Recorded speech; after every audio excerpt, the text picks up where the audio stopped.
大家好，我是心远。今天我们介绍一位古代高僧的简传，几乎人尽皆知的《金刚经》有很多翻译版本，但在我国流行用的最多的应该就是鸠摩罗什大师的版本。鸠摩罗什是天竺人，世代做相国。他父亲鸠摩罗炎聪颖贤德有气节，正要继任相位时，却推辞回避而出家，向东越过葱岭。龟兹王听说过他的名声，在城郊迎接他，请求他做国师。龟兹王有个妹妹，方年20，聪明而有才干，各国争相求婚，都没有答应。等到见了鸠摩罗炎，就想嫁给他，龟兹王便逼着鸠摩罗炎娶了王妹为妻。不久就怀上了罗什。鸠摩罗什的母亲聪慧超凡，等罗什长到7岁时，就同罗什一起出家了。鸠摩罗什跟着师父学经，日诵1000偈，每偈有32字，总共有32000字，每句句意都能无师自通。12岁，他母亲带他到沙勒国，国王非常器重他，于是便在那里停留了1年。他博览文学、哲学、医学、技术、伦理等5名著论，以及阴阳算术，还可以精妙的预言吉凶，灵验如同福气一般。为人性情直率豁达，不拘小节，与他一起修行的人都很怀疑他。可是鸠摩罗什自得于心，毫不介意，专门将大乘化经钻研透彻，其他学者纷纷拜他为师。20岁时，龟兹国王迎他回国，广泛的讲论各种经典，四方学士没有人能同他抗衡。不久，鸠摩罗什的母亲辞别龟兹国王，前往天竺，留下鸠摩罗什，对他说：“此教高深莫测，不可思议，要将它传遍东土，就全仗你的努力了。但成功对你无利，你当如何？”罗什说：“我一定要使大乘佛法流遍东土，虽苦无憾。”他母亲到天竺后，修道而成，进登第3国。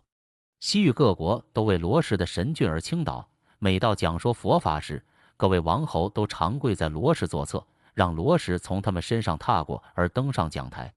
苻坚听说罗什的事迹后，暗里有迎接罗什的想法。碰巧有太史上奏说，有颗明星在外国分野出现，当有大志之士来辅佐中国。苻坚说：“我听说西域有个鸠摩罗什，他莫非就是这个大志之人吧？”便派骁骑将军吕光等率兵7万，向西讨伐龟兹，并嘱咐吕光说：“若得到罗什，立即用快马送回来。”吕光大军未到，罗什对龟兹王白纯说：“国运衰败，当有劲敌从日边而来，应该恭敬欢迎，不要触其锋芒。”白纯不听，出兵抵抗，被吕光打败，并得到了罗什。吕光见罗什年岁轻轻，便拿他当凡人戏弄，强迫他娶龟兹王的女儿为妻。罗什拒不接受，言辞十分恳切。吕光说：“道士的节操不超过先父，为什么这等执意的推辞？”于是便拿烈酒给他喝，酒后把他同龟兹王的女儿同关一室。罗什被逼无奈，便成了亲。吕光撤军，中途在山下驻军休息，将士们已经安歇了。罗什说：“在这里必将狼狈不堪，应该将大军转移到山垄上。”吕光没有采纳。半夜里，果然天降大雨，洪水暴起，水深数丈，军士死亡数千人。从此，吕光内心认定罗什是个奇人。吕光想留在西国为王，罗什对他说：“这是凶险死亡之地，不应久留，中途自有福地可居。”吕光回到凉州，听说苻坚已被姚苌杀害，于是便在河东自立为王。时值孤臧之地刮起大风，罗什说：“刮不祥之风，当有奸贼叛逆，可这叛逆不凡征讨，便能自行平息。”果真有叛逆发生，但时过不久，便个个破灭了。沮渠蒙逊起先推举建康太守段业为主公，吕光派儿子吕纂率领大军去征讨。时人认定段业等人属乌合之众，吕纂威名远扬，此去势必克敌制胜。吕光去走访罗什，罗什回答说：“此一去未必胜利。”不久便传来吕纂败于河狸的消息。不久郭又起兵反叛，吕纂抛却大军，轻装逃回，又被郭打败，仅免于一死。中书监张咨病了，吕光便求名医救治。有个叫罗刹的外国道人说自己能治好张咨的病，吕光很高兴，赏赐了许多财物。罗什知道罗刹是诈骗，告诉张咨说：“罗刹对病人无所不益，只是徒费金钱罢了。寿命虽然幽隐难测，但还是可以用一些办法测试的。便用五色丝做绳结，点燃烧成灰末，投进水中，灰若出水后还成绳，病便不可痊愈。不一会儿，灰聚在一块浮出，重新成绳。罗刹治疗果然无效，不几日张咨便死了。过了不久，吕光死了，吕纂继位。有头猪生下一头小猪，一个身子上长着3颗头。又有一条龙从东厢井中出来，在朝殿前盘卧，等到天亮时又不见了。吕纂认为是吉兆，把这座殿称为龙祥殿。不久，又有一条黑龙从当阳九宫门中升起，吕纂又改九宫门为龙兴门。罗氏说，近些日子乾隆出游，妖诸现异。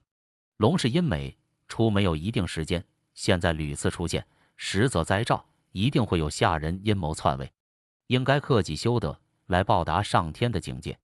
吕纂不听，后来果然被吕超杀害。罗什在凉州多年，但吕光父子都不弘扬佛道，所以他只能怀抱佛教教义，无所宣扬。姚兴派姚硕得西法，打败吕龙，迎接罗什，以国师之礼相待，并派人进入西明阁和逍遥阁，翻译各种佛学经典。这些经典罗什大多已经熟诵，无不揣摩精微，并找出了旧典中的多处纰漏和错误。姚光派僧瑞、僧肇等800人学习罗什的教义，同时进一步译出了经论300余卷。和尚慧瑞才识高明，常随罗什传写佛经。